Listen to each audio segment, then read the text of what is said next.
Hey, my name is Sriram Kannan. I'm the founder and CEO of Routematic. We are in the business of people transportation.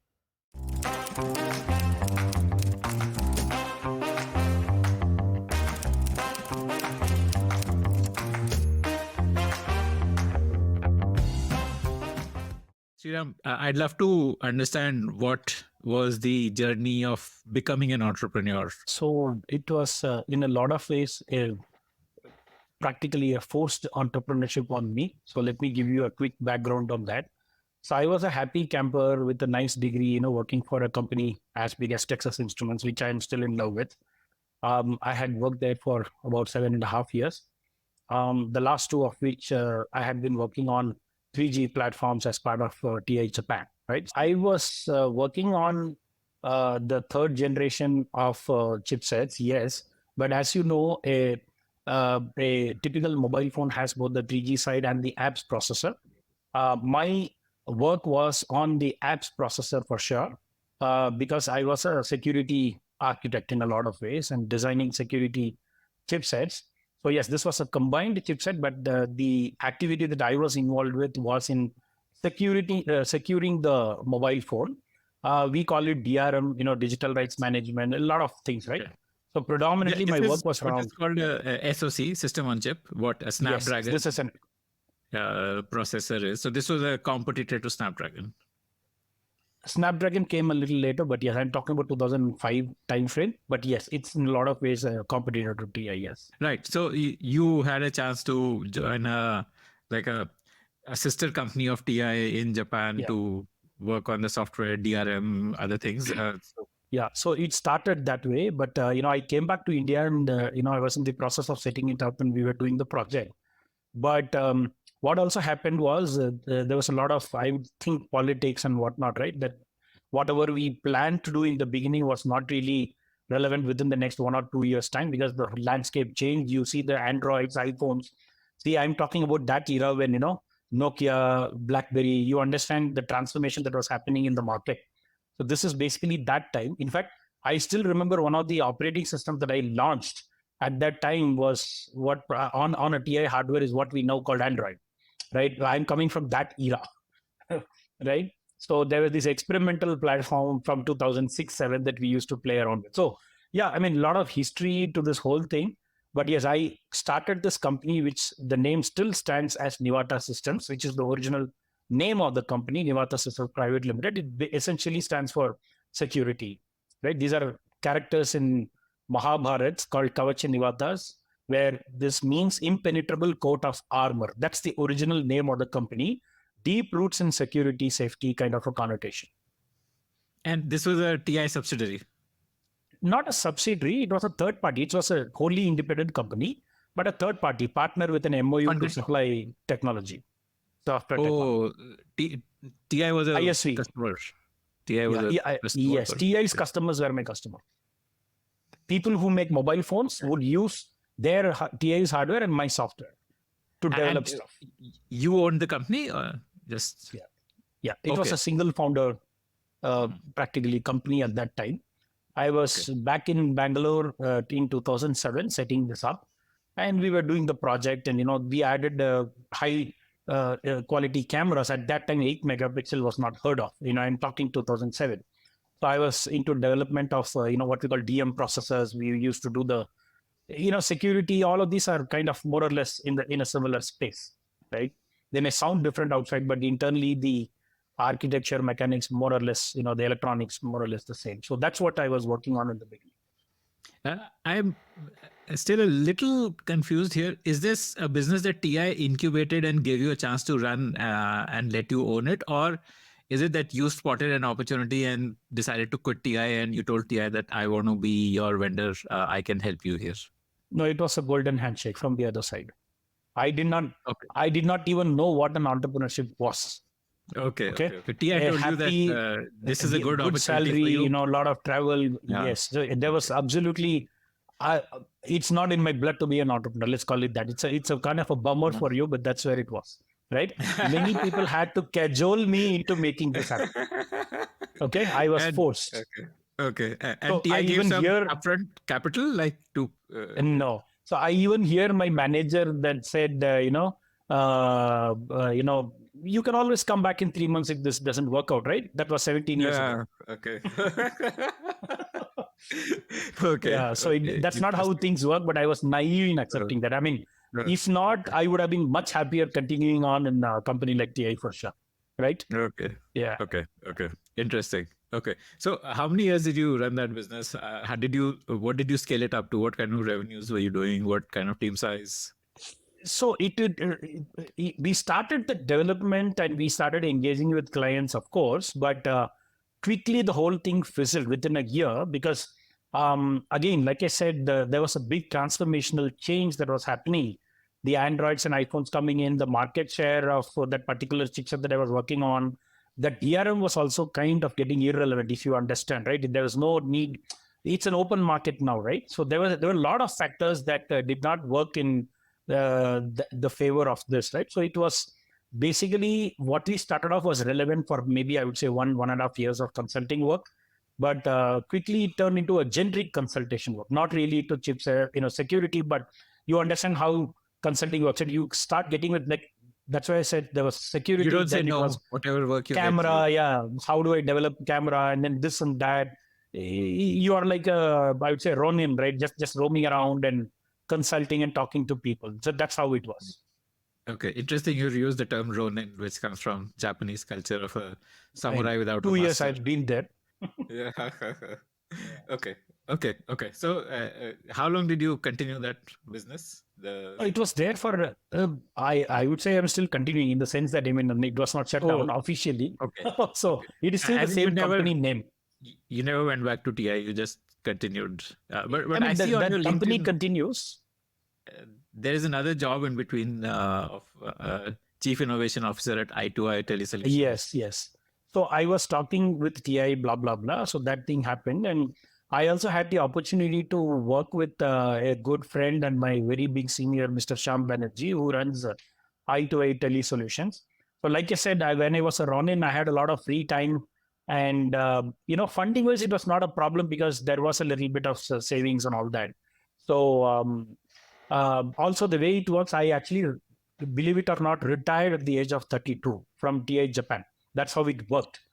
Okay. Wow. So I actually got retirement money also. Okay. So yeah, so I had a bit of cash, let's call it that. And when I came back and I was doing these interactions, there was also Sham who wanted some little bit of help in a mobile app to be developed.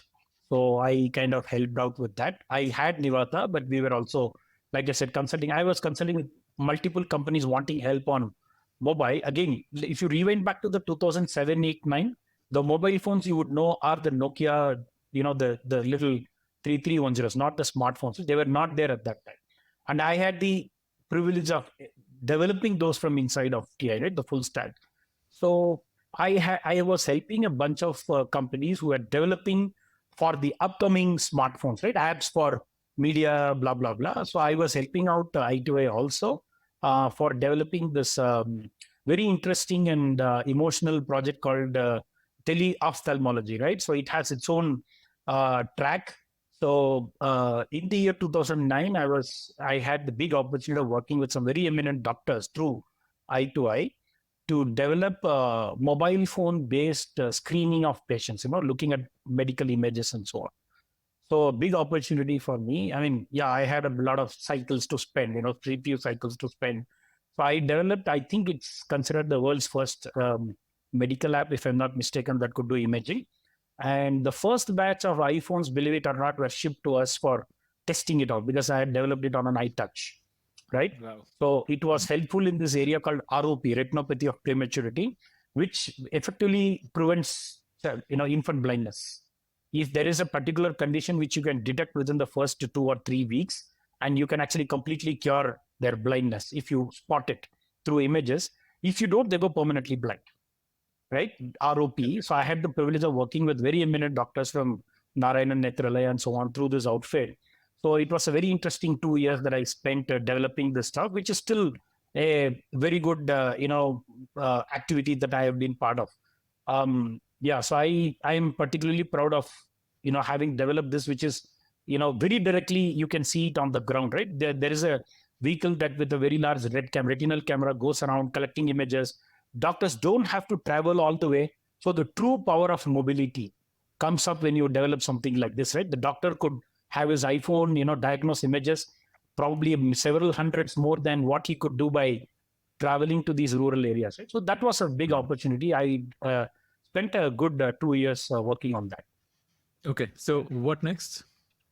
So at that time, I was also working on a pet project of mine, a very personal project called Where Are You? Right? I'm popularly known for that also from 10 years back. Where are you stands for the third most often repeated question. Hello, how are you? And where are you? Right? So where are you? We are you, where you is actually where are you, right? A short form. So I developed a solution for tracking a mobile phone. Interestingly, without GPRS and GPS, no data required, no GPS required, just using cell tower positioning, right? The use case was to track my parents who used to travel every few weeks from Chennai to Bangalore and back. The train arrives at 3:30, 4 a.m. You have to, they hustle and bustle of, hey, have you boarded? Have you reached here? Have you reached there? For a train that reaches 3:30, that's all not required because it's a 5-minute drive from my house. So I developed a quick app that could, when the phone reaches Whitefield, which is 10 minutes away from KRpuram station, it would send an SMS to me. The phone will autonomously do that. No GPS required, no data required, just SMS would do. I call my parents saying, hey, you are about to reach, please wake up. Right? So It was a very, and then I start driving. So no hustle bustle, no hurry. You don't need too much accuracy, right? You reached Whitefield station, good enough, right? So I developed a very approximate to the extent of about half a kilometer maximum accurate. Scenario. But why not? Android app? Or no, this was a Java app to be. There was no Android at that time. This was Java. Phone. Okay, for Symbian. Feature phone, J2ME. Okay. So it was personal. But then when the Android phones came up, but yes, I developed it first for BlackBerry. We had a partnership. Then I developed it on Android. The story goes on like that. So Verizon was quite popular at that time. Many clients we had, and you could track, say, cell phones. So natural fit is Salesforce tracking. So my first product was with cell tower company. So the interesting thing is, you have customers who are cell phone, network operators. Their sales guys are being tracked using their own SIM cards, their own network, their own supplied phones, but the technology is mine. Wow. Right? So it was very interesting how we pulled that off. No OEM support, no network support, but we could track a phone. So it was quite revolutionary for its time. And this was, I'm assuming, monetized through businesses, right? Individuals wouldn't be paying for this. Yes. For per sales guy or per asset, right? We had a gold traffic being tracked for personal safety. Whole bunch of applications got built around a fundamental tracking subsystem, right? So that is how it was. Again, basically hacking into the fact that I knew how mobile phones worked, right? Given having this built used to be a fairly big market of tracking in that, 2010 to 15 era. Yeah. This was a fairly large opportunity. Why didn't you just double down on it and build up on top of tracking? Today there are companies which have tracking and location as a base layer, but on top of that, they do a lot of value adds. Like Uber is an example of that, right? So why didn't you consider just building on top of that location API in a way, if I can use that term? We used what we call LAS API in the beginning. We launched soon after launching mobile phone. Natural thing is to launch a LAS API, Location as a Services API. This was in 2010. We actually launched one, and it was definitely, we had demonstrated it to a whole bunch of. There is no limit to the number of companies or genre. We were doing that. We were quite successful, I would say that. And one of these conversations led to us to develop a tracking device, because phones tend to get misplaced. You can switch off. There are a few use cases where they said, we actually need a small device that could do the job because we want to track assets, not a human being. So at that time, interestingly, with another friend from TI, I actually developed a yantra, a small, very tiny 65-gram tracking device. Why is it called yantra? It stands for yet another tracking device. There were so many tracking devices in the market. A mobile phone app becomes a device. So we called it the yantra, which is a play on the fact that it's a device. but it's yet another tracking device, yantra. Mm. So it was quite popular, and one of the businesses where it got most adopted was in this transportation space. People transport for safety, because if you date back to 2011, there were a lot of safety issues around employee transport that were happening at that time. Corporates are very concerned about their safety. So that is what led me to develop Yantra to be a panic button plus the tracking device plus RFID to let employees, board and get out of a car by just swiping a card. Was the first hardware innovation that we launched with our first client in 2012-13 timeframe. Right? Then what happens is, now coming back to your question, why not continue with that? So tracking is good. You track, you monetize it per asset being tracked. That's a very good model, still very relevant. But what was happening was the excitement from this employee transportation space was getting much, much bigger for us, because for the same kind of investment that one would do in a device, because nobody buys devices, right? Usually they want you to roll it in. If there are 4 employees in a single car, it is possible now to monetize on a per employee, or the value is for an employee, not a device. So I made a very strong decision to stick to not the device but the asset, the payload being tracked, and hence Routematic was formed. And that had we had our own way of doing things, built in workflows, where we truly went from LAS API, which is like a platform, a horizontal, to Routematic, which is a pure vertical. So in fact, internally, the tracking system continues to be where are you, right? Okay. I have programmers working on where are you, because tracking is an integral part of it. But there was a time when the number of leads, the kind of business we were generating was so much that we had to, as a management team, sit down and decide one way or the other. It was a no-brainer. ETS was supplying 95% of my revenue suddenly, because the need for it was much, much more than a regular tracking device. You had to, going vertical was a decision we took in 2014-15 timeframe. Interesting. ETS means employee transportation Transport, safety. yes. Okay. Employee transport system. Yeah. System. Okay. Employee transport system. Okay. And this, like you would be selling to, for example, an Accenture, which would have thousands of people traveling on a daily basis, and Accenture would pay you, and in return they would get what? Like, what would they get? They would get alerts if there was a deviation from route. No. So that's what we thought, but it's a much, much more complex framework than that, as we figured out. And as a trained computer scientist, I go after complexity, what you call computational complexity. The more complex it is, the more IP heuristics. So that's what I am driven by personally. There are regular algorithms and there are AI and heuristics driven algorithms. My passion would be to attack problems of a fairly complex nature. Typically, we call these NP hard problems in computing. So that's what I go after. Something as simple as, when you look at it from outside, people from the same area have to go in a single car. I mean, how complex can that be, right? I am an active coder. This is my 26th, 27th year, and I'm still coding for that. So you can imagine what level of complexity. From the outside, it looks simple, but it is actually not. It's an ERP. It has to spread its tentacles into the corporate data. You have to be that level of safety and security compliances. There are lives at stake, right? You are on the road, moving, security guard, driver. The ecosystem is very, very, very complex. For a rider, they just get into a car as instructed and they go home. But the kind of machinery that happens, and it is one level of complexity more than e-commerce, where goods are transferred, because they don't worry about comfort of what you are traveling. Anyway, you can worry about maybe cold chain or something where some temperature has to be maintained. But here the temperature sensor is on multiple other categories for a human being, right?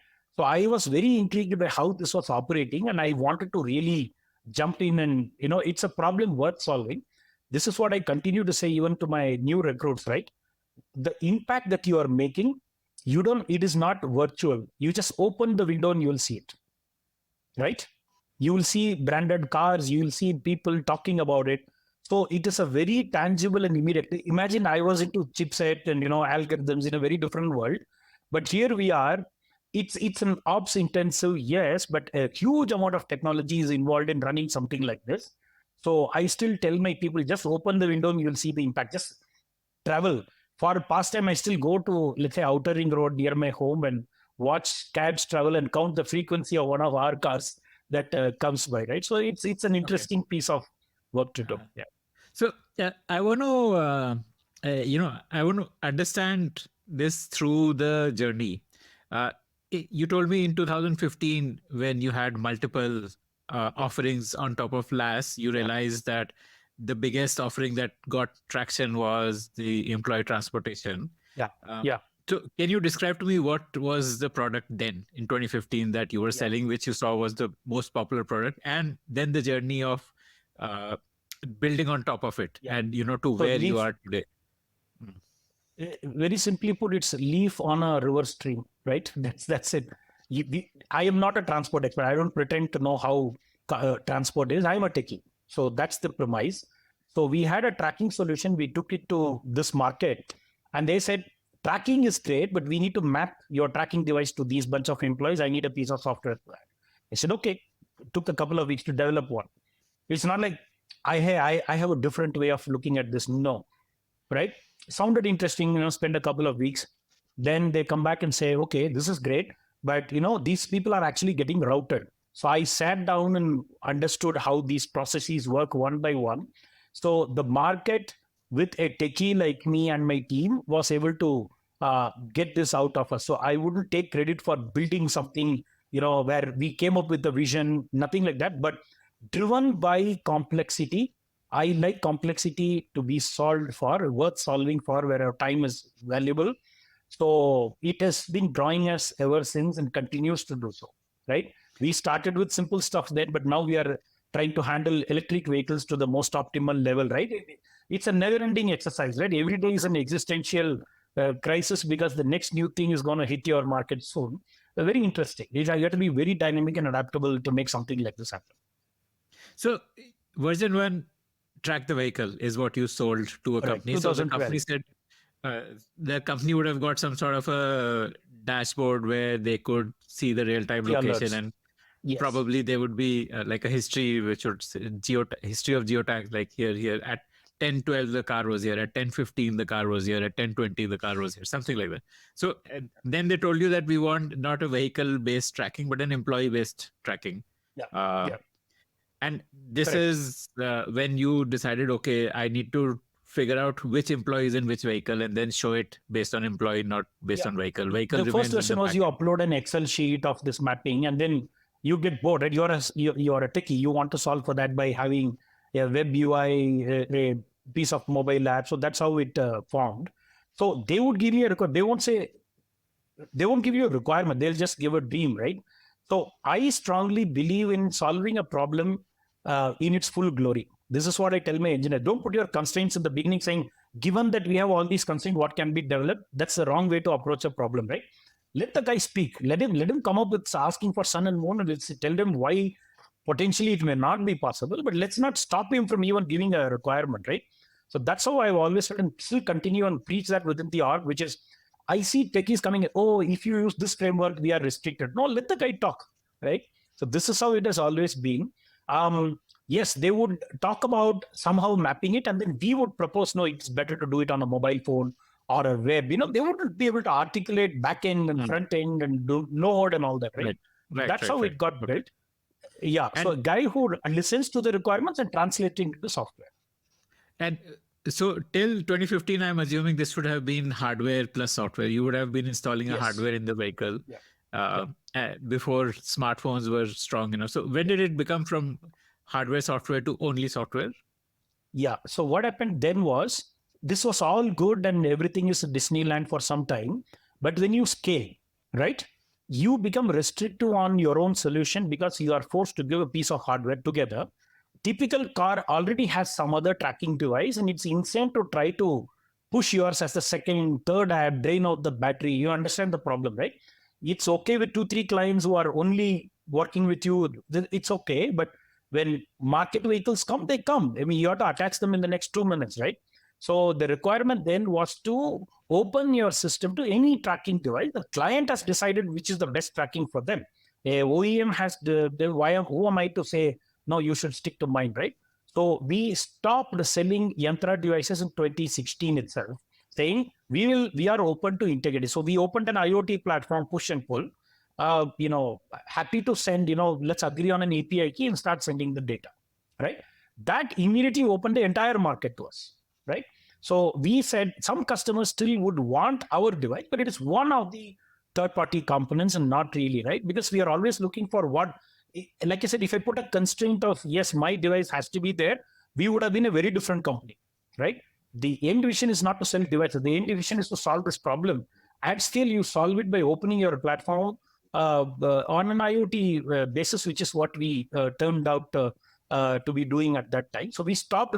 We were doing quite well. The devices were doing very well, but we stopped manufacturing them just to open the network for more devices to participate.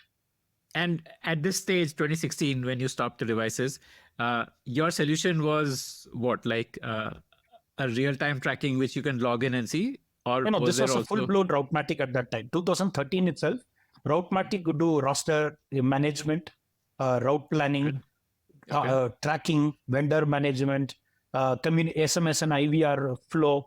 The whole thing, version 1 was already built and doing quite well at that time.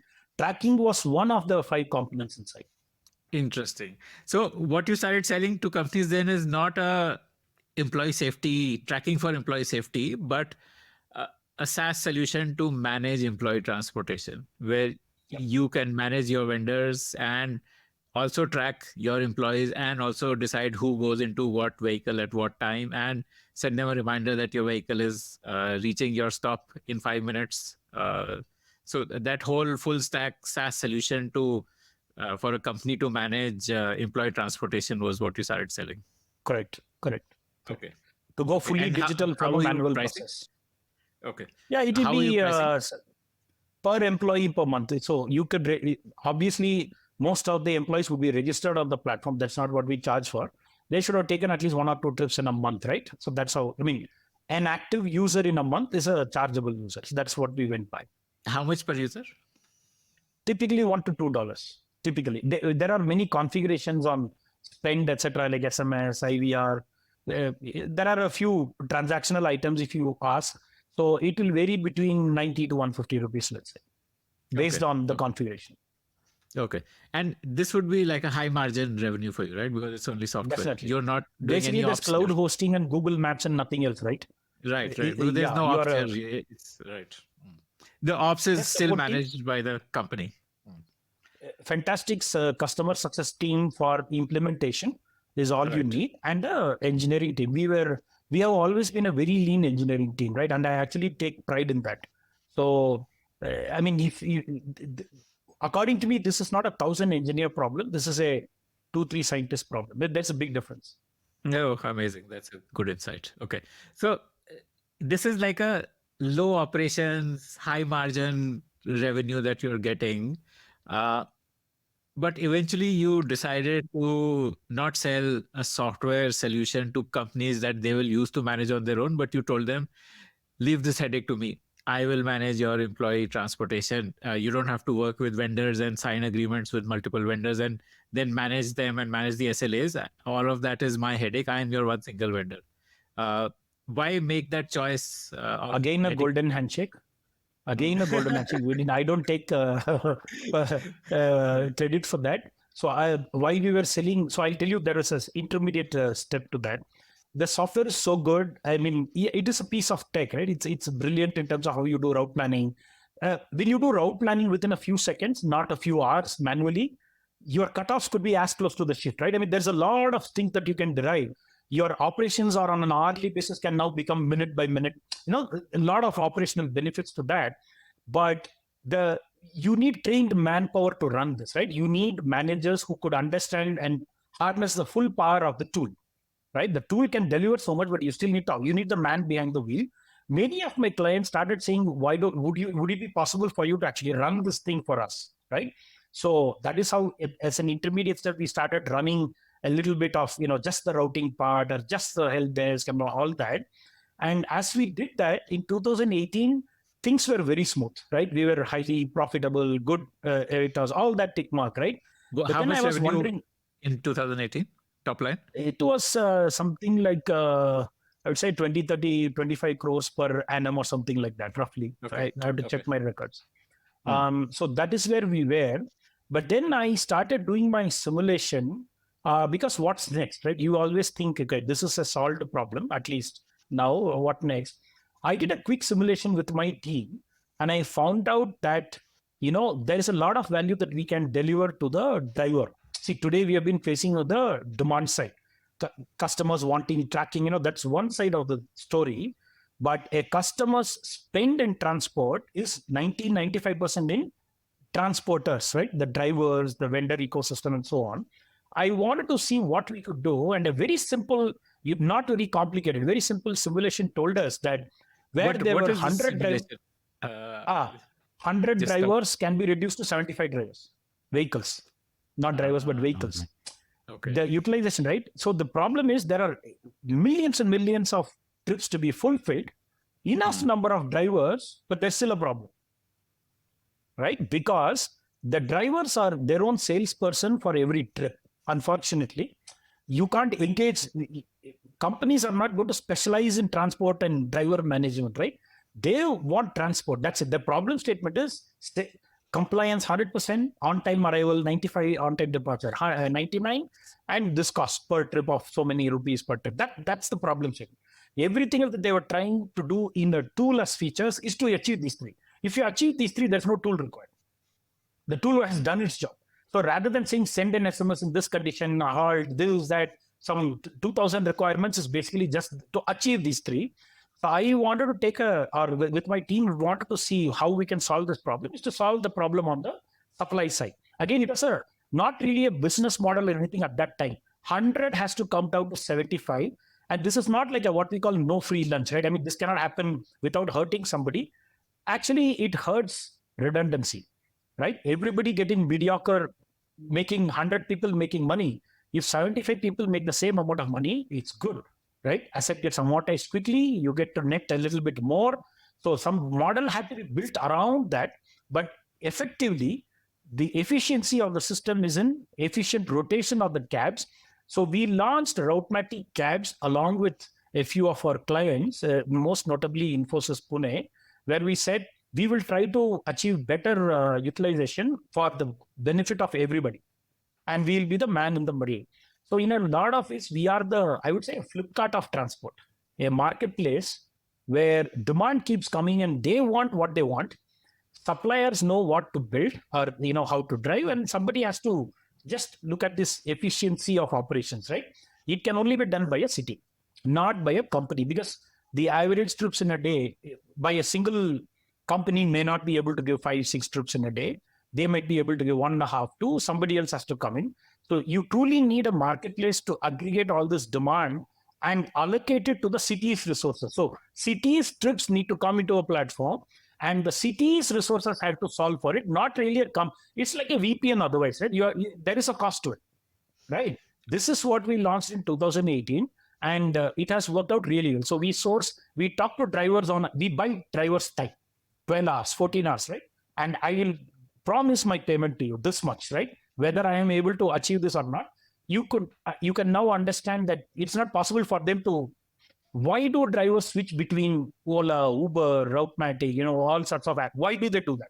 No single use case or no single company is going to solve your problem. You need to aggregate demand.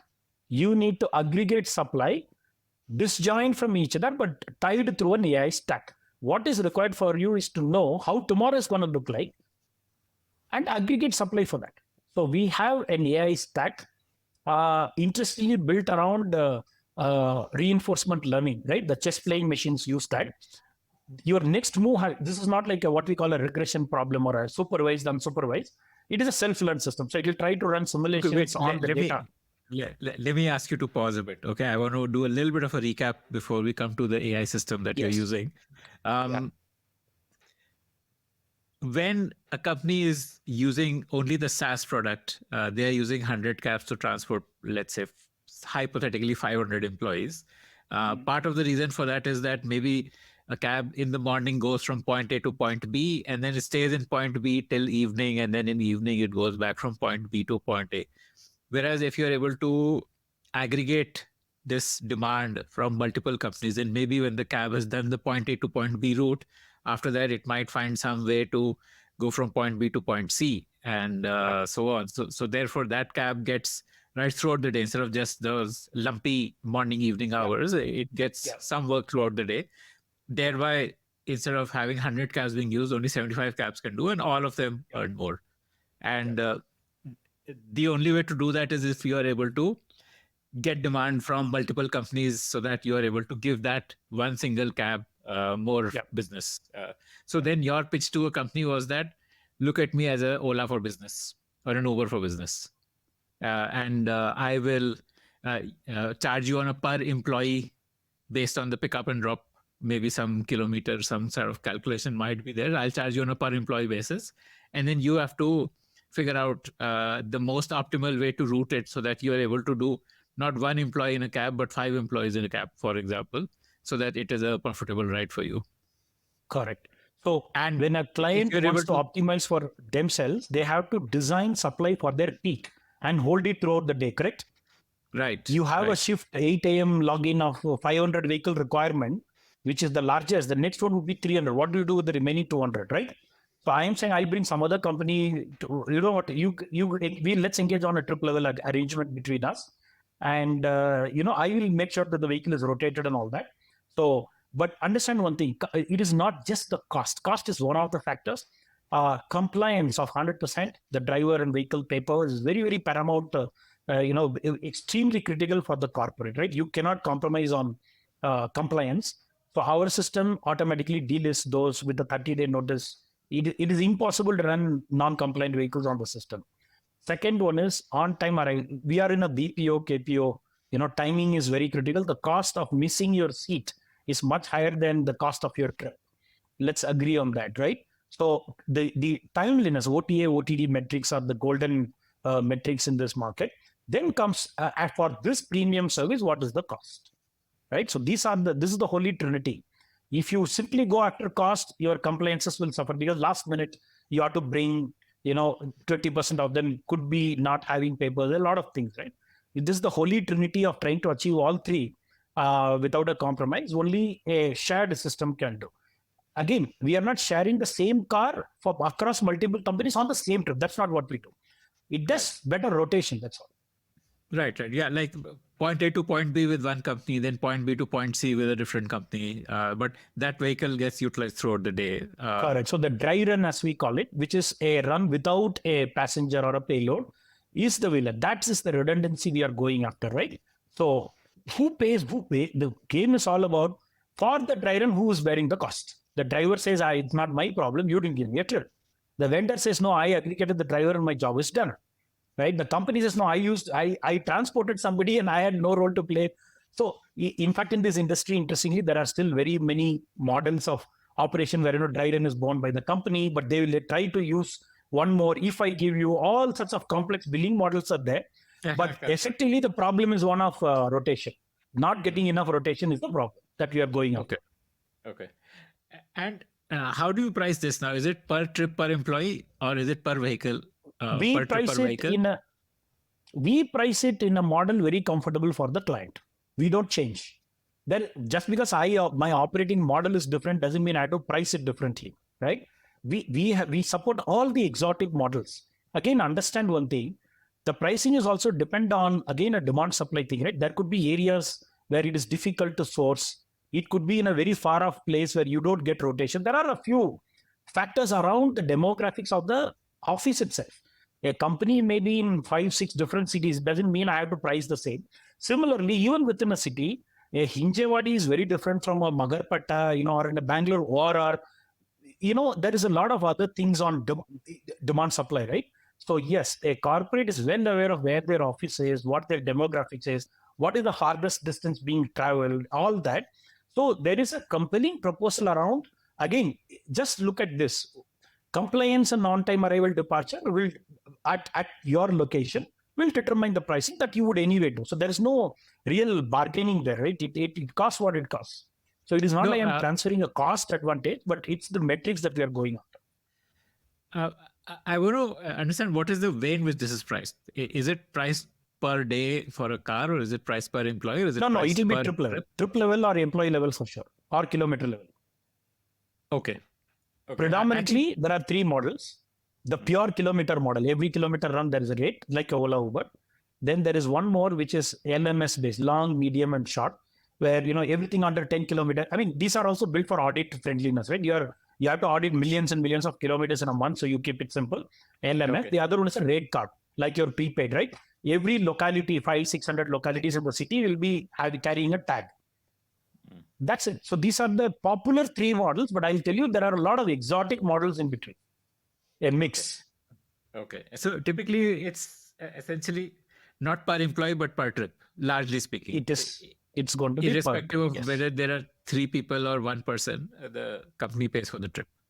Correct. In Routematic, I underline the word Routematic because we'll talk about something else we are doing to address it per employee, which is called Coco Rights.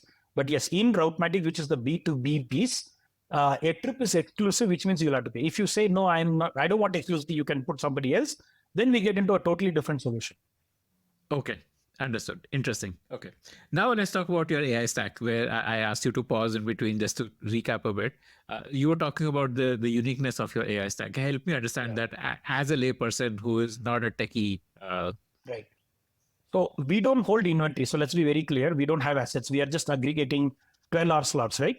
So imagine a day in our life as a bunch of trips in 3 dimensions, right? Latitude, longitude, and time of day over the next 24 hours, right? Every hour, 20 trips, 40 trips, 100 trips in a city from various locations, right? What is the least number of boxes you can draw? Where box is a 12-hour duration that can satisfy all, call a set cover as you call it. There are multiple technical things for it, but yeah. And in a predictive fashion, because you don't exactly know what is going to happen tomorrow. You know data up to today or up to this second, but you don't know future demand, right? You need to first of all predict your demand, which is an AI by itself. And there is a modeling tool which will tell you the least number. And then in real life, you should actually be able to dispatch it that way, right? Because the modeling tool has access to future and history. Well, in real time, you have access only to current, right? To do it this way is not a joke. It's basically, the technology that's used in self-learning, as we call it. Broadly in AI, there are 3 different things one would talk about. The supervised learning, where you train against a target. Unsupervised or clustering, where there is no target, but you kind of group things together. The third one is self-learning, right? Basically, we talk about agents and rewards and stuff like that, where you play against each other, against yourself, and keep getting rewards or penalties, and you kind of maximize the outcome. Outcome is known. The outcome is in the cost. This is what I tell my team also. The cost function in Routematic is the cost. Literally the cost, right, that you have to pay. Very easy to work with the cost that is known, right? So we play these games multiple times, simulate, and come up with a scheme of dispatch, right? So we call it PFD, predictive fleet dispatch. So interestingly, what this does is you may want a car and you give a requirement now, saying I want a car in 10 minutes, right? I will tell you that with a 99% accuracy, I have dispatched it 2 hours ago for you. Oh, wow. Okay. Because my car is available to you, but it's in Malleshwaram. You are sitting in Aurora. If I had told him you are going to need it, you would have been there, right? This is the 100 to 75 reduction. Now you understand, right? You can have enough number of assets, but if they're all on the opposite side and you want it in 1 hour or 10 minutes, how do you organize, right? So this is why it's not a number of assets problem. It's a rotational problem. Your cars have to be hanging around, predictively dispatched to areas. This improves your comfort, right? Your satisfaction is, I ordered and I got it. But I knew that there will be a requirement here, right? So this is it's like anticipating a move and making your move, right? And interestingly, this is not possible in B2C. We need a B2B setup with repeatable patterns. It's not static, but it's not that dynamic either. AI is all about variance capture. That's the way I define it, right? There is this static thing on the mean, and then there's a lot of variance. The more you capture, the better your performance or the end outcome is. So that's pretty much where we are at. So we predict trips based on demand and start dispatching cars. do you offer to your employer this kind of on-demand SLA that within 10 minutes you will get a cab? Or do Now they you have come to the pricing. Yes, the earlier one you asked about for pricing is related to this. Correct. Because Okay. oftentimes you may be one or two cabs here and there, right? See, it's better to have one extra cab than less by one. So we need to have those buffers built. So if you say no, every day exactly 100, my pricing is going to be X. If you say no, please accommodate plus or minus 10. So these are all the factors involved in pricing it. It's not about, I mean, it's a practical thing, right? You would also expect that suddenly, where do I get 20 cabs from, right? But if you put it in my thing, then the prediction part will be loaded more towards your extra than less. Okay. So there's one type of business which tells you very clearly that I need 10 rides in a day from, and these are the routes for those 10 rides and full stop. So they have a relatively lower price because it is 100% predictable. They are not asking for anything more. We have a very different model for that. Why I'm talking about the dynamic cabs. In ETS, there is also fixed routes and shuttles. Fixed routes are what you just described. Every morning, there will be these 10 shuttles going in A route, B route, C route. There is a piece of software that we deliver for that. There is no highly dynamic or anything required, but there is a lot of stuff that you will do there in terms of occupancy monitoring. The routes are fixed, but not fixed to the extent that you're going to run it forever, right? You will want to revisit from time to time. You will want to know where the idea there is, am I getting occupancy and the cost per seat? It is not the metric is a little different, right? So it's all about what will maximize my occupancy given that rosters are coming at a certain proportion or a certain time of the day. So that is what we call the fixed route module. And then there are shuttles. Shuttles are basically strictly going between office to office or metro stop to office. That's a totally different. I wouldn't want to comment on ease or difficult, but each one is a different problem statement itself. They are not really, other than the fact that there's a vehicle and a passenger involved, they are very different from a fundamental science perspective. So we'll have to treat them as separate. It gets interesting when you mix them up. For example, I support use cases where you will come in by a fixed route, but you'll leave because it's late in the night by a cab. Then it becomes different because you have to balance all of this in terms of volume. That's something that we are looking at also. So there are three product offerings: fixed route, which is like these are the stops, this is the timing, etc. Everything is pre-decided, at least for the next couple of weeks. Then there is a shuttle service till the nearest metro, again pre-decided timing, etc. Right. And then the third is dynamic, where a company will tell you that approximately every day we have 100 dynamic trips, but this number can go down to 90 or go up to 110. Yeah, we will analyze their historic rosters, and a company doesn't have to tell us because typically it's not easy to believe that. We'll have to look at the rosters. We ask for 90 to 120 days. They would have it in Excel in some form. We ingest it into the system and we know what's happening. In fact, we ingest it in the system with our existing network. There's nothing in isolation, right? We push 90, 120 days of data into our network. So it does the so-called self-learning and tell you, yes, this is something that, it's feasible to optimize for. Okay. Interesting. And so for these three type of products, each product has a different challenge behind it. So you're saying for the shuttle service, the challenge is to not have the shuttle continue to run despite low occupancy. If there is low occupancy, then you need to reduce the number of trips, etc. So that dynamic advice. The vehicle type could go from 24 to 50, 12 and all that, as well as frequency of shuttles. How would you get data of how many people got on it? Yeah. So there is a QR code installed and there is a mobile app also. They interact with the app to push the occupancy. Yes. Okay. Understood. So when someone is boarding, they scan. So then you know that there is occupancy. Yes. Okay. Yes. Okay. Yes. And this you will give to the company as a value-added service that, hey, by the way, you're paying for 10 shuttle rides, but you don't need 10. You can be equally effective in 8 shuttle rides. Yes. So what we do is we do this analysis. My team, account managers will be sitting with them. It's a typical data analysis exercise. Should we increase the frequency? Should we increase or decrease the fleet mix, right? From bus to car and whatnot. it happen by itself. Similarly, for shuttle model also, should we increase? It's usually in the frequencies only, right? With the shuttles, you typically don't vary the vehicle type because it's kind of more or less there. You know what you're looking at. So yes.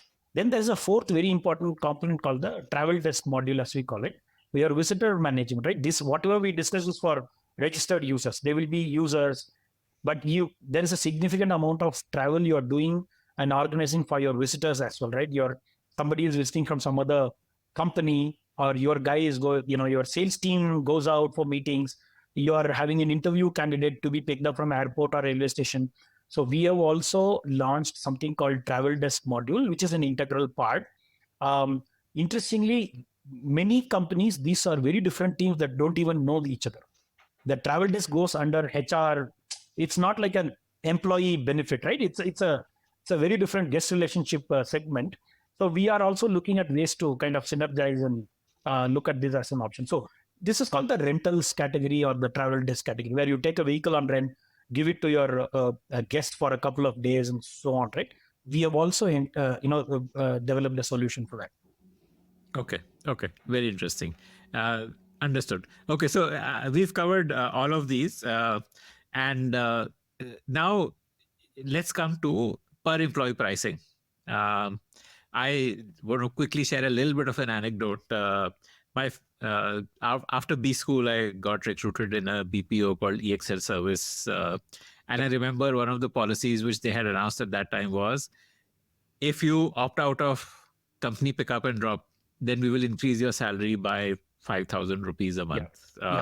Yeah. So they must have had to do a lot of calculations to arrive at something which would have probably been an approximate number, that if someone stops traveling, then it's going to save us 5,000 a month.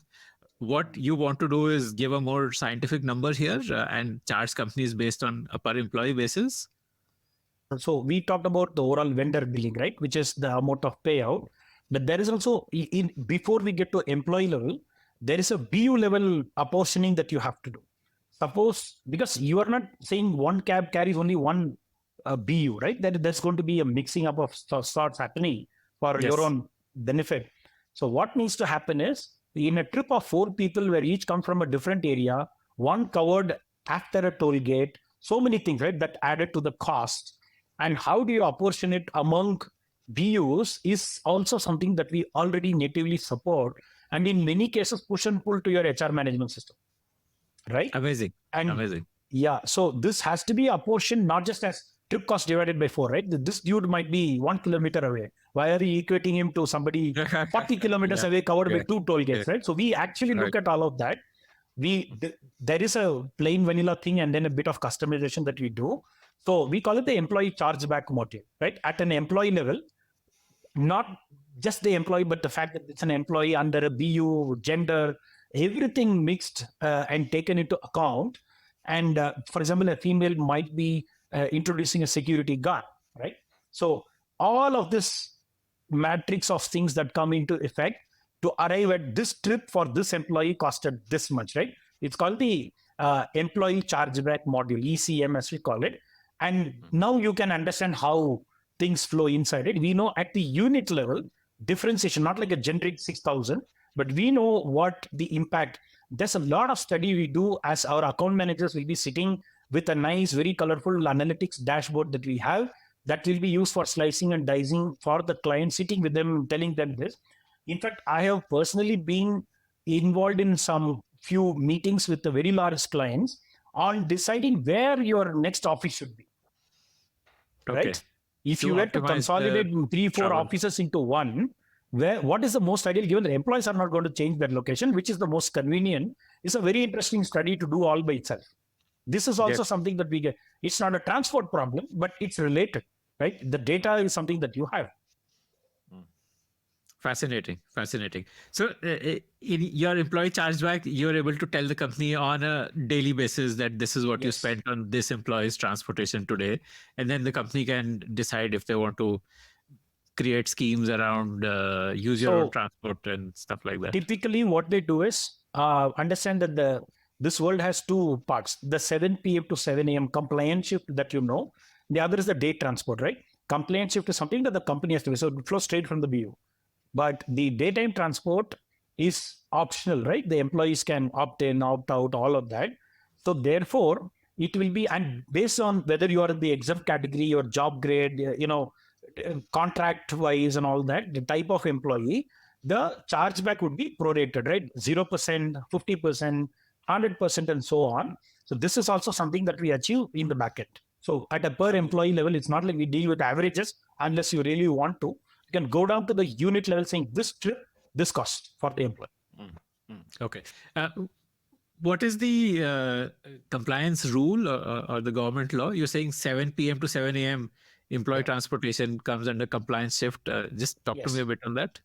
Yeah. So in India, for IT, ITS, especially the segment who cater to late night shifts, right? For US shift or whatever that starts after 7 p.m., 8 p.m., 10 p.m. and all that. Those shifts, your employees, you must provide transportation. It's a statutory requirement. And it has to be home pickup, home drop. You cannot drop them 1 kilometer away and ask them to walk. It's a safety issue, right? Unless it's a large housing complex and you can send a bus full of people if they were, other than that, the regulation doesn't say you must send a cab, but it says home pickup, home drop.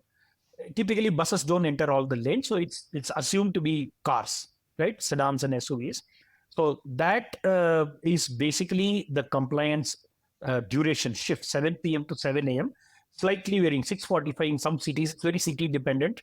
The other thing is there are cities where GPS of a certain quality is mandated in these cabs. Then security guard, if there is a female who is going unaccompanied by a male, colleague. For example, if a male gets dropped at 7:45 and the female gets dropped somewhere at 8 p.m., you need a security guard in the vehicle, which doubles the cost. The guard has to come back to the office, right? So there are those also. So security guard. There are companies who go a little bit over and say, forget the last part. Even if there is any single female, I'll send a guard. That removes effectively the occupancy of a vehicle by 25% in a 4-seater car, right? So there is this compliance shift in which you have to provide home pick and home drop. Then security guards, at least basically saying the female should not travel alone. There should be either a colleague or a security guard, and you can add up on top. And a security device, the tracking device of a certain nature. You can't just attach anything and say it's a GPS device. There are RI standards, DIMTS. That is also city dependent. But there are very good governing laws, and you also get audited on those by your corporates. So we have built the entire stack so that nothing can be left to non-compliant while still achieving full fulfillment, right? You can't, because of compliance, you can't make somebody stranded. So we have devised many schemes to solve for those in the last minute. Okay, interesting. Is there still vehicle-based GPS hardware which is in use? I kind of thought with the smartphones and Ubers of the world that all location tracking happens through phone nowadays. Is that not the case? Are there still devices on vehicles? Devices will be used for a good amount of time because, again, right, ride hailing looks similar, but it is totally not. Because I come from a security background, so we have this so-called threat analysis, right? Who's the threat and who's the victim? In B2C, the victim's threat is the driver, right? But they are managing it with there's nobody else to blame it on. There's an issue, it's between the two of us. If there's a billing issue, they'll solve for it. If he overcharges by $200, and you will resolve it sitting there. But in a third-party system like B2B, where somebody else is paying for your travel, you don't really care, right? You will get down halfway, you will go, you understand how things work, and you expect it from your employer, right? You will wait for a cab for half an hour if it reduces your trip cost by 10%, right? You will wait for surge pricing, you will keep booking, you will keep refreshing, not in an enterprise, right? It's a very different threat, and it's like the driver against the employer, there are multiple other threat scenarios coming in, right? And therefore, a phone can always be switched off. A phone can always be handed over to somebody. It may not even be the designated driver for all you know, right? And the employee may not even be an employee of the org. It could be somebody else. So in a scenario where it's remotely monitored, an embedded GPS device with If you cut the wire, it'll beep, it'll show a lot of things, and there is a lot of things you can do. A phone state is linked to its switching on and off status, right? So two ways to do it. You have a locked phone, but you can still switch it off. There's nothing preventing you from handing it over or switching it off. But the CAN bus, the OBD, there are many ways to lock a device to a hardware black box to a bonnet, and a driver wouldn't go underneath, remove and all that during a trip, at least, right? Yes. That's out of the threat scenario, unless he's that desperate. By the time the employee might have walked out. We have found many cases of, we have retrieved vehicles. We have also prevented a couple of employee hijacks, believe it or not, based on a tracking device. We have actually gone through those scenarios. Yes. Who was the hijacker? The driver or somebody? No, it was somebody else wanting to steal the car. He threw out the security guard, had a fight, all that. I wouldn't obviously name anybody here, but they were caught. They even cut off the device. Remember, I told you I had an RFID device, right? They thought that was the tracking device and cut it off, but the tracking device was deep inside the vehicle under the cluster, so they couldn't find it. And they were just walking into a police checkpost.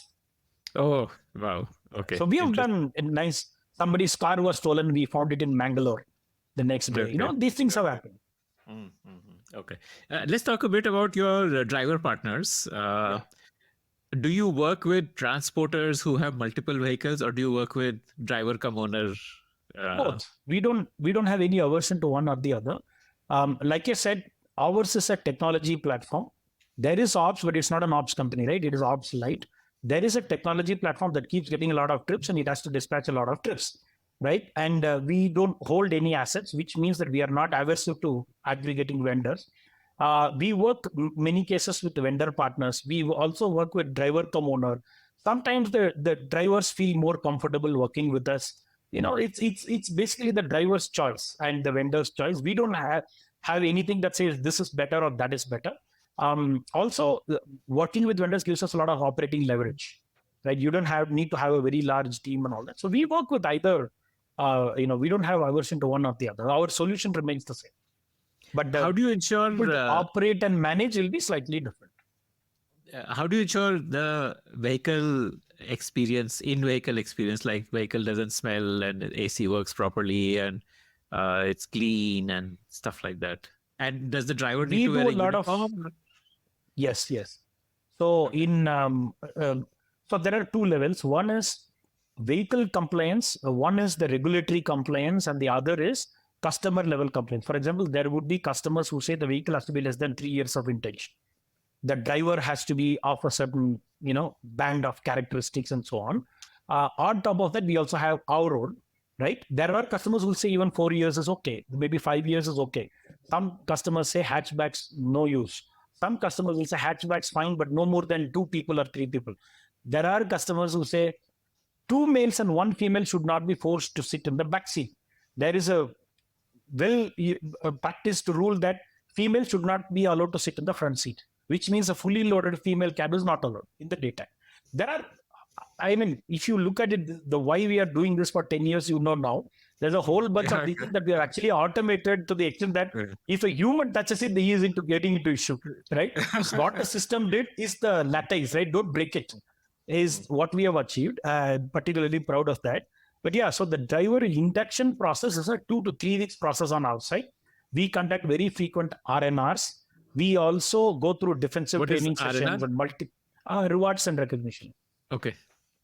We go through in certain cases, because believe it or not, many employees also tell us that we went into an emergency situation, and if not for the driver, it's not all panic button, right? There is also the good things that flow two-way, right?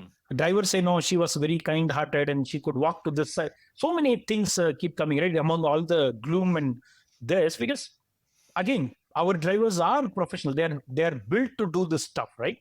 So the panic could What be is both the sides. data which is feeding the rewards and recognition program?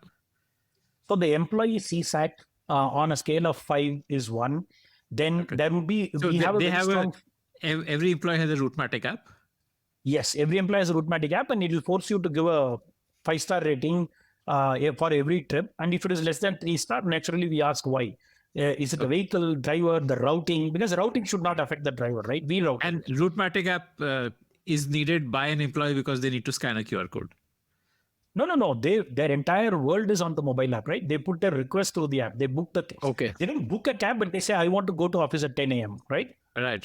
They also, so they put They can some see real-time preferences. locations in case if it's a common pickup point or how. It also lets you anonymously chat with your co-passengers in a pool Oh. trip. That's very critical, right? It's anonymized for Really? natural reasons, but no, there are cases where the driver has a variable wait time, right? 3 to 5 minutes or something. Somebody will say, when an employee says, I am walking towards the gate, please wait for me, you will wait. But this has to be conveyed forward, passed on forward, saying, there's going to be 2-3 minutes, right? Don't be worried, I'm coming. Or when the driver takes a different route because of a roadblock or something, map wouldn't immediately tell you why, right? You can watch the map. So there are many cases where you have to interact with your co-passenger or the driver, and we enable that through both IVR and chat. Okay. Number 3, the audit that happens, spot audit, right? The car may be compliant, the smell or, there is dirt in the vehicle. Those are captured by what we call spot audit. We do it internally as well as the client. So it is a very rock solid data, and account managers and my ops team will negotiate on that. Boss, it was a rainy day. Please don't penalize me for a wet tire, right? I mean, there are things like that. So there will be a bit of negotiation with the ops team. All of this contribute to, and there will be accolades up. So my customers also many times help me saying, there was a very complex scenario that you guys handled beautifully well. It is not all, like I said, gloom. There are many cases where they call to appreciate also. I keep getting some emails personally from the top management that's saying, both for escalations as well as for, kudos to you guys, especially the work we did during COVID was well appreciated by all my clients because they sent 30-40 laptops in the car back to employee, right? And we actually have been running essential services with the sticker during COVID. We are carrying oxygen tanks, the samples, because I had a fleet and no proper mobility was happening. So we were doing a good job of doing essential services with the, the sticker. You remember, I don't know how many people now remember from 3 years back. Yeah, Routematic cabs were used for, in the app, we introduced oxygen tank sharing app as well. Then saying your area is in the red, green. We developed a lot of, I would say, temporary stuff now till the next pandemic. It's their hidden features. That's all. Like COVID must have, because COVID, work from home, no office transportation. What was it like 2020 March, and what happened after that? Just take me through those few months or that year and a half. Yeah, so we were growing fairly faster after the 2018-19. We were growing 10% month on month. When March 2020 hit, when everything came to a grinding halt. And what was your monthly revenue by 2020 March? 4.5 crores monthly. Okay. That comes to zero. You are not going to support that. And we were on fumes already, right? Actually, at that time, we had a bunch of, very good conversations potentially leading to a term sheet at that time, right? Okay. In fact, one of them wanted to visit us on March 23rd, which is the day the actual, thing happened. And, somebody said, Sriram, this is too good to be true. You don't seem to have a risk. We laughed over a coffee saying, the only risk is people stop coming to office. Ha, ha, ha. This was 1 week before discussing valuation that day. Are you saying you have a business without any risk? Right? I said, yeah, if people stop coming to office, what will I do? Right? And then 1 week later, the same thing. So it's me who caused COVID, by the way. So anyway, so one way when people are already giving up hope that, work from home, first wave I've survived with more or less my team intact because thankfully for us, Bosch had just continued on with the round, right? There was a $2 million investment from Bosch that kept us floating due thanks to them. We had a lot of strategic initiatives that we were working on apart from just the regular transport. So it was a good thing that time. First wave and then second wave, and then the team started dancing, right? Bosch is auto OEM, right? Yes. So which is why they have not OEM, component manufacturer. Component, right. So which is why they have interest in this space. And yes, they have interest in the data, the analytics, and wallet share and all that. Yeah, so there was a lot of stuff that was happening. So we actually had a bunch of our vehicles with collecting some interesting data. We are doing that exercise anyways, nevertheless. But yes, I mean, there was a time when, senior, junior, and I didn't blame them at all, right? I mean, when the second wave became official, it was known that next 6 months is going to be wiped out, right? Because the lessons from the first wave of 1 year is that when it starts, it doesn't stop for at least 5-6 months. While we were betting 3 weeks, it will be over, 2 days, it will be over. It became 6 months, nothing, and we pretty much lost the entire team, right? There was no other option but to just lose them in their interest. Right? Because you wouldn't have been able to pay them salaries if they had stayed on. And even if I had money, what do you do with high qualified resources sitting in your company doing nothing? It's right. Yes, salary was definitely the problem, but it's not the only problem, right? Even if I had money, would I pay them to do nothing? Because they themselves get bored. Right? Many of them said, boss, what are we doing? We are doing the same thing repeatedly, saying, what if this happens? Let's. So those things have also happened. But only thing I'm an active coder, so that's the only deal I had with my co-founder, which is you do what you do, and I'll continue coding if you're the last two people. There was that crossroads was: do you continue doing what you do, or stop and do something totally different? For some weird reason, I said no. I have a hunch that this will come out well. It might take time, but we have built it over the last 7-8 years now. So I actually started overbuilding this, believe it or not. Right when there was no market, I suddenly felt there are no meetings with clients, nothing, and this is what I know how to do. So we started coding the AI stack, the whole thing, next level at that time. And hence the marginal, or rather the margin jump that happens is because I have super trained an AI system that can deliver simply because I got 2 years of time, right? So that's basically where we are. And yeah, I mean, it has worked out very well. What did you rational person would have given up. Any rational person would have given up. Huh? So what was your lowest headcount was? It went from 150 to 55. Wow. Okay. Now we are back to 200. So we're touching 200. Yeah. Okay. This was purely your gut feel that this will come back? Because, at that time there was this talk of new normal. And it was assumed that work from home is the new normal. So I mean, why didn't you think of, and there are so many, so for example, I spoke to the founder of Shuttle, which was in the similar space of office transport. And I know. Sold themselves during that phase. But what made you feel that, and you must have read the news that Shuttle is getting sold, and so. No, we weren't regularly keeping. Like I said, my other co-founder was their batchmate, so there's a lot of linkages. We definitely know very good friends, Deepanshu and Amit and all these guys. So yeah, we were sharing nodes. Healthy information flow among the transport industry usually happens, right? So yeah, in fact, So those things have happened. Something told me that, we are building an AI stack for supply side, right? And I am the guy with access to the largest database. When this comes back, the drivers have gone back to their villages. The traditional. So it was, I didn't know that this market will come back for sure. But I knew that if it comes back and if I stand there, it's going to be the tailwinds of the century, correct? Why is that? Because drivers have vanished. They will need a platform with guarantees. And I'm the only one in the market. Because Uber and Ola don't give guarantees. They can't give guarantees, and there's going to be a supply. In fact, I had written an entire deck during COVID that said, when we come back, I didn't say if, when we come back, there's going to be a supply crunch in the market. Because there are no drivers. There are no vehicles. They have not been paid for. They are being confiscated. I am in the middle of all of that. If people need mobility, or when people need mobility, there's going to be a supply crunch. So let me hold on to it, right? And if there is a supply crunch, what sort of an AI will solve this problem, right? Again, I didn't know it will come back, right? I didn't say, because of these reasons it will. But if it comes back, I am the only one there. Or I am uniquely positioned to solve this problem. Prior to COVID and now, we have grown 3x. Amazing. Yes, not have raised a single rupee of money. We have gone profitable. We have crossed 100 crore. All of that happened in the span due to that single bet. That if I come back, it will be a very unique proposition for people.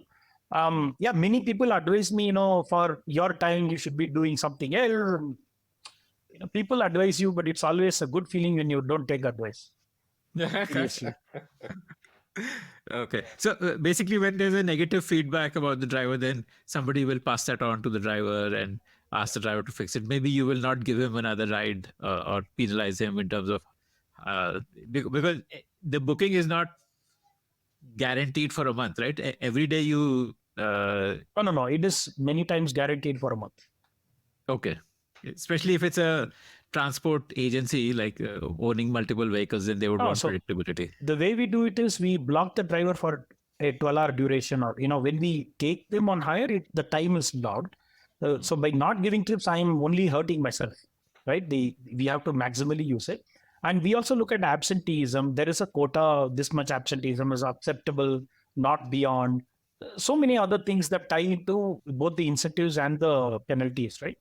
So, but for the kind of money they make, we are very, very driver centric. This is a platform that is very, very driver friendly in terms of faster payout cycles. We also help them with micro, finance like fuel reimbursement quickly, because everybody has working capital problems, emergency funding. So we do all of this, right? It is not all just R&R, which is like a quarterly affair. We also do this stuff of helping them go on with their life as well, right? Outside of the 12 hours that they work for us. There's a lot of things that happen. Driver benefits, yes, we take it very seriously. So there is a driver app also where they can avail these benefits. We call it the trip sheet app. So for the employee, there's an app. For the driver, there's an app. The vendors will also have an app to log in and manage their fleet. All of this is in place. Yes. Okay. And is your payout to a driver cum owner or a transporter the same as what you are earning from a corporate with some margin in it? No, we are paymasters. We pay within the 10th of a month. We don't wait for corporate payment. No, not in terms of the date, but in terms of the structure of the payment. Like, as you said, it could be per kilometer, per trip, or the large, medium, small, all of those variances. No, ours is a package rate always. There is no change. No, ours is a package rate flat. So irrespective of what a corporate is paying you, your payout to the drivers, the driver cum owner or the transporter there is a set formula for that. What is that formula? These two are de-linked. So like I said, there are exotic billing models from the client. We keep it apart. With the driver, it's a fixed monthly payout with added incentives and penalties. That's all. It's a fixed payout that we level. Like 12 hours into 20 shifts. So like a fixed amount for a 12 hours into 20. Yes. So that Correct. Like if it's 1,000 rupees per shift, then 1,000 into 20, 20,000 is what you would pay as an example. It's a very well established standard rate. Yeah. Okay. And what's your split between driver cum owners versus transporters? It varies on the city. So I can't say generically. There are cities where vendors are 50-60%, DCOs are 40%. There are cases where 80%. In one city, I have 80% DCO and 20% vendor. It varies. It's going to be fluxy because many times our vendor partners will attach with us for a business. It's not any valuable metric right now. It is more of what people feel comfortable with and what involved, rather than we are not trying to go DCO or we are not trying to go vendor. It's the nature of the game, right? The way they come, they operate. The modus operandi is there are these trips and we have to optimize for them. That's the central thing. The mechanics of it will vary city by city. So if you have agreement with, let's say for 500 vehicles in a city, but there would be days when you might need 600 because of the dynamic trips. How do those extra 100 come in? Remember AI? Okay. Mm-hmm. It will tell you that it's all about this variance, right? So you have like a buffer supply from where you can tap and tell them that tomorrow I need. Okay. There is internal buffer, there is external buffer, right? Look, AI is all about risk mitigation at the end of the day, right? What you're asking is, in a game of chess, what if he plays this move or what? It's a concoction of all of that, right? So it again, explainability becomes a challenge, but the fact that we have run simulations on a distribution of data, not really. I mean, we are trying to hack into a prospective distribution for tomorrow, which involves risk mitigation. For example, just to give you an example, if I have designed requirement for 100 cabs starting from 10 a.m. to 10 p.m. Okay. But and the others run from 10 p.m. to 10 a.m. Okay. if assuming I do not have any trips from 2 a.m. to 4 or maybe 6 a.m., they will wrap that with a hole. You understand it? It will not be 8 to 8 and 8 to 8. It will be a different distribution that wraps from this side and this side, where right? The 10 has flexibility to go because there are two contracts overlapping. Yes. That 12-hour period can start at any point of time. It can start from, let's say, 6 a.m. to 6 p.m. or exactly. It can be 4 a.m. to 4 p.m. We deal with hundreds of these contracts every month. That's the complexity that a human cannot just see. Humans will think about convenience, not complexity. Internal buffer? This is what you mean by internal buffer? Yes, this is internal buffer. Sometimes you anticipate that even this will go for a toss because you do things beginning of the month, right? As time evolves, you add a new deal, blah, blah, blah. You need to look at an external buffer, which is a standby. That is for absenteeism. You may, on a regular basis, you have this, but absenteeism goes at a certain rate. You need to buffer for it, right? So there is internal buffer, external buffer, and all sorts of. How does the external buffer work? Like you will tell a transporter that for 5 days in the month, I need one more premium payment. Yes, that carries a premium. If you. It's a wholesale versus the retail, right? So the cab that you get on the spot, you have to pay a premium to get them at 1 hour notice. Yes. Okay. Understood. Okay. How many cities are you in, and which are your top cities? Like just rank them. Our technology is in 21 cities right now. The footprint in India, we are focused only on India. So 21 cities right now. Naturally, the top 5 cities occupy 85% of this volume, right? Which is the Delhi NCR region, Pune, Bangalore, Chennai, and Hyderabad are basically 80-85% of my total volume. With fleet, we are in 9 Indian cities, and with with electric vehicles, we are in 3 cities. What do you mean by fleet? What is the difference? Where we run transport, the 21 cities we run only technology. The fleet vendor is not us. Okay. So you're running both businesses today, the managed service and the SaaS. Yeah. Okay. That SaaS continues to be $1 to $2 per employee. SaaS and TaaS. Yeah. So SaaS is where you charge on an employee basis. TaaS is where you attach the vehicle also do full transportation. So SaaS is in 21 cities and TaaS is in 9 cities. Okay. And electric vehicles are in 3 cities. So these are in part of TaaS, electric vehicles? Electric vehicles are very much part of TaaS. We work with our clients to help them achieve their ESG goals. Okay. Understood. Which is more profitable, SaaS or TaaS? Like in SaaS, it is very clear that let's say $2 per employee per month you are earning, which would be, let's say 85%, this would be margin. What is obviously GM is going to be crazy high in SaaS for sure. But it's a limited market. Just size, size will be questionable. But TaaS is where you won't match on the level of percentage of margin. But not percentage, but pure margin as a number. Because let's say you get $1.5 number. Obviously, TaaS you cannot match, right? It's all gold. Yeah. So TaaS would be how many dollars per employee average, like margin? There will be no per employee, right? It's all trip level. There is no employee there. But it's on a per trip level. You could break it down and like have an estimate. $10 revenue per vehicle. Okay. Understood. And the margin is based on each city. So it's not like a straightforward number.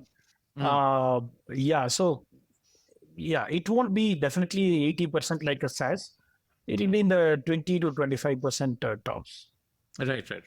Which doesn't matter. At the end of the day, how much you earn is the key thing, not the percentage of margin per se. Okay. Interesting. And I was wondering, in your top 5 cities, Mumbai doesn't feature. I found that quite curious. Yeah. Why is that? Pune, we focus on BPO, KPO, right? Not finance capital of the world. Okay. So Mumbai doesn't have demand for this? Is that it? Or what is it's there, but it's not as much as Pune. Spread out. Okay. It's not the nature of Bombay is very different from IT. It's not an ITS city, right? Compared to the rest. It is by itself, but not when compared to the rest. So I would consider Pune, Bombay as like an NCR, right? It's one leg for me. It's not like missed out. It's Pune, Bombay is one. NCR is one. We don't say Delhi versus Faridabad. It's a NCR cluster. So it goes into that. Then there is Okay. Hyderabad by itself, Chennai and Bangalore. Okay. Understood. So essentially, the companies which work with you are companies which have a large headcount to whom they provide transportation, whereas in Bombay, the biggest employer might be someone like an ICICI Bank, but they have so many branches and so many offices, and they don't provide transportation. So there is very little use case for an ICICI Bank to work with you. Yeah, Okay, correct. understood. Okay. I mean, I do have quite a lot of customers in Bombay, let me put it that way. But as a market, is Bombay as big as an NCR or a Bangalore or a Pune? No, that's the answer. Understood. Okay. What's your ARR? Or what did you close We're last doing year? 20 million USD right now. ARR. Okay. So we closed our first net green positive year in FY24. We are expected to close net green and at this rate. Yeah. So we are particularly happy about it. In this 20 million, how much is SaaS? How much is TaaS? What's the split? 20% is SaaS, 80 is TaaS. Okay. Amazing. It will tend to dwindle over time, right? SaaS will become potentially insignificant because, Okay. Now, as a person, you're excited, intrigued, motivated by complexity, solving complex problems. What are the complexities which you are yet to solve in this business? So in this market, this is not an algorithm. I think we discussed that. It's all AI. There is no end to perfection. There's nothing 100%. So you can tend to. So on the route planning side, there is still, we still are at the 98, 99%. A human artist router can always make that small tweak. I mean, this is feasible to run autonomously, yes. But the artist stroke that a human router can give, we are still trying to understand, right? For example, if you move the slider a little bit, there is a cascade effect or the other side, right? So we are still, I would say, generalizing the routing problem. Today, we customize it for the data set of a single client. Not really, have you understood the entire city in all its complexity? We are getting there. So that's an active research for a guy like me to see that you can give a random office and a random bunch of people and tell me to rate routing. It's still a research topic. It's very, very complex. But it's easy to do for a known office in this particular area and the demographics, right? That's one. And improving the utilization, the chess playing, the RL that I was talking about is a continuing exercise for sure, right? We are making progress. There's no end to it, but there is an end to it. The driver cannot drive more than 12 hours, but otherwise, the utilization and stuff is an evolving game. We are doing quite well. We are in the green, but there's still a long way to go in now. Like I said, it's a self-learning machine. We have to push more data, adjust the hyperparameters. There's a lot more work to be done there. And we are also, by the way, now mixing more use cases. So it's wrong to say we just do commute anymore. We are also partnering with other sources that I will name sometime soon to do more than ETF, because we feel that employee transport alone may not be able to give full optimality. You need to mix multiple use cases with different times of day being satisfied by each, right? So we are getting into those. One of them is Coco Rides, which is basically Routematic for an entire IT park, where they are willing to share the seats. We have come down to the seat level pricing of that. That is the biggest challenge that we are solving for right now. Huge market, but you have to handle it well. Help me understand this Coco Rides a little better. Yeah, so the new baby in town is Coco Rides, which we have already launched. It's not a baby anymore. Routematic solves the problem for corporates, right? Let's take EcoSpace, EcoWorld in Bangalore. They have like hundreds of companies, but a few of them are my clients. So the thought occurred to me when I was visiting a client that there are 2 Routematic cabs with 1 or 2 passengers each entering at the same time at 11 a.m. You might as well have put them on the same car. If not for that, they would have come in a bus together or, carpooling app or something else that they might have. This is not a compliance shift. This is the daytime, but redundancy, right? So I'm trying to put all these people in the same car and charging on a per seat basis. And how does a company sign up for this? How does that happen? So we either work directly with the builder of the campus, which is the very nice thing to do, or there is usually a consortium of companies that we will form. Look, we are in 200 different campuses today, so it's not that difficult for us to go and form a consortium.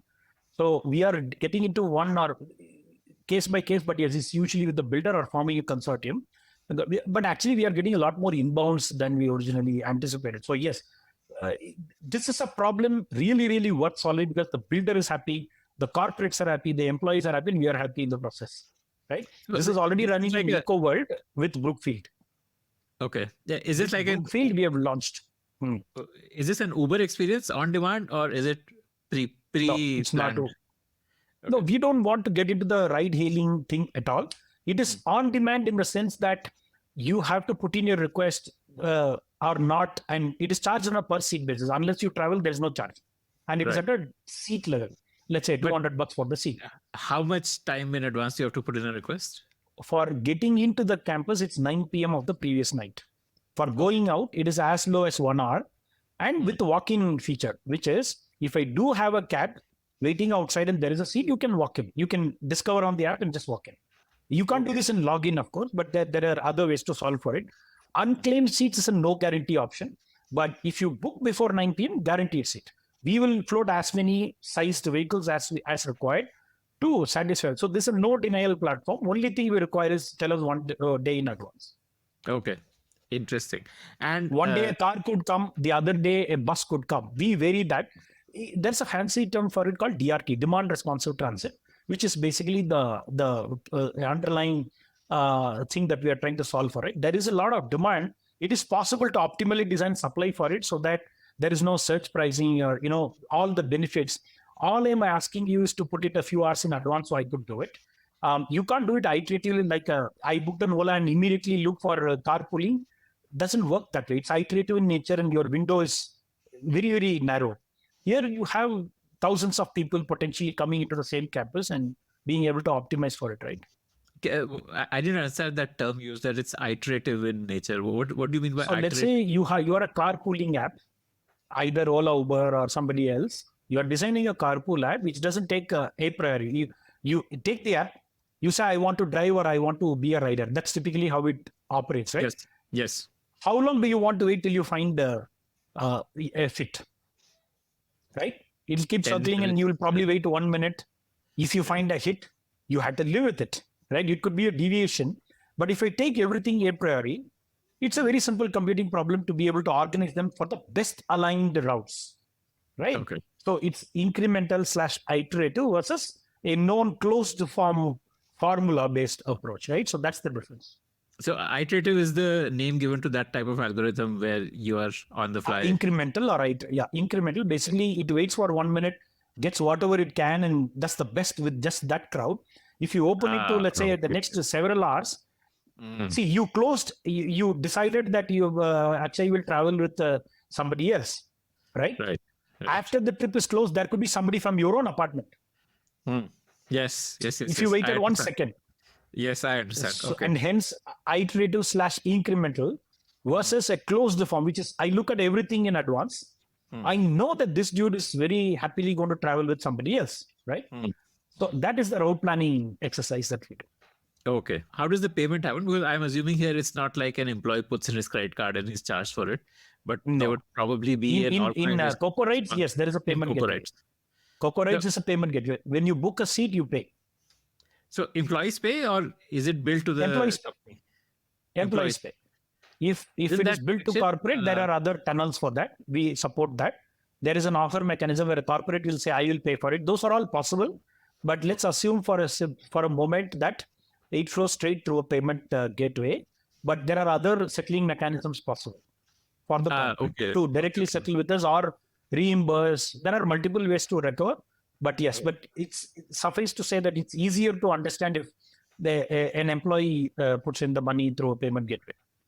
But that option is also there. Like when it comes time to pay, instead of choosing UPI, I can choose HR will pay, something like that, just as a simplistic. Yes, no, the company has. So I do have cases where the corporate is taking the tab on that. Okay. They have already parked money in the wallets to the extent that they'll say, as part of your plan, your payment is 0 or your payment is 50%. All of that is built into the product now. Okay. So you have to map each employee with the employer and the policies about transportation so that they are No, Coco is basically just an app on Routematic. So this is all taken care of, right? Our 10 years of IP built is the standing on the shoulder of a giant called Route. Coco is one application, one account on Routematic. So this is factored, yes. Why don't you just open up Coco? Essentially, one way to look at it is, for example, you have Zepto, which gives you 10-minute delivery, but then you also have, say, an OTP, which says place your order the previous day and we will deliver it the next day. So Coco could be positioned as an alternative to an Uber, more open instead of trying to go through consortiums or through builders. Just start directly. Not possible. acquiring. I'll tell you why. The science is very different. We need one end to be fixed. Okay, we cannot have two ends floating. That's the problem. You cannot go from anywhere to anywhere. You can't say I want to go from my house to some movie theater. My platform works in a very different way of pooling and the network. But the graph that is formed is very different. If someone told you yesterday at 9 p.m. that tomorrow I'm going for a movie in the morning, wouldn't you be able to handle it? It's supported in the platform today, yes. So I take people to airport. So then why not? But you should be a registered user, because what you just meant, your house is fixed. You understand, right? At least it should be an existing user for me. See, we need as long as you're getting it the previous day, why can't you handle all sorts of demand? All my cabs are in a certain area. And if you want to go 3 kilometers and I have to send my cab for 40 kilometers, is it viable? Okay, got it. You understand, right? We are very similar to warehouse and hubs and spoke model. We are not the Uber of transport. They do a fantastic job of ride hailing. I mean, I'm not at all in that territory. But Uber is like the Zepto, right? Uber is on demand. Yes. But what I'm saying is there's also a market for something like an OTP or even Big Basket, which is like 1 day prior ordering. Yeah, correct. Both those markets exist. But what you are saying is that you don't want to do that until you have coverage of the entire city so that you can handle any location to any location. So maybe that's a year or two away before you. Because we deal with profiles, right? We don't deal with, I mean, yes, city at some level, but we need a certain amount of this. But we are guys who optimize for a known problem. We cannot go random. At a certain density, you would be able to open it up as a consumer app. That's true. Right? Like that's where true. You can start telling consumers, book your ride 1 day in advance, save money. I have done a simulation on that. Good that you asked. If we cross about 30, 35 hotspots in a city, what you're saying looks viable. Okay. And how do you define a hotspot? It's like cell towers. It's like cell towers, so that you're outside of, you don't go outside of network. I think that's a better way to describe it. Okay. Right. Okay. You don't have to go out of, so mine is a graph. It's a network. You have to treat it that way. It is not like a random two people, and the resource originates from somewhere and it has to go to the starting point, which I have to predict. And if I predict it's 200 kilometers away, that's not prediction. It has to be within the confines of the city, right? So we are in a very comfortable zone of what we have built. There's a lot of use cases that fit into it. Any advice for young founders who are starting up? So this is the same advice that I had given, that I usually give to young upcoming entrepreneurs, right? So I'll give you an instance of something. So I was in some sort of a TEDx talk or something like that long time back. And somebody asked me, Sriram, I've looked at it. It's similar to our beginning of the conversation. I've looked at your profile. It appears that, somebody takes a look at your LinkedIn profile and thinks, you had done this, and therefore you did Routematic. So the answer to that is, boss, you are seeing me swimming. Okay.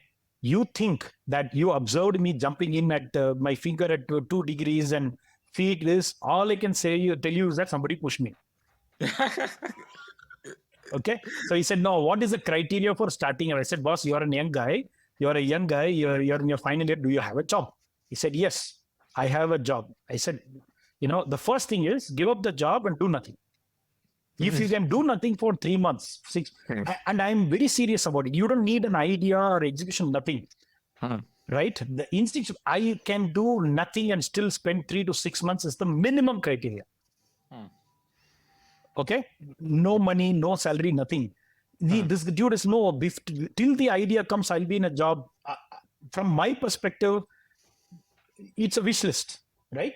So he said, how do we start? Dip your toe in the water.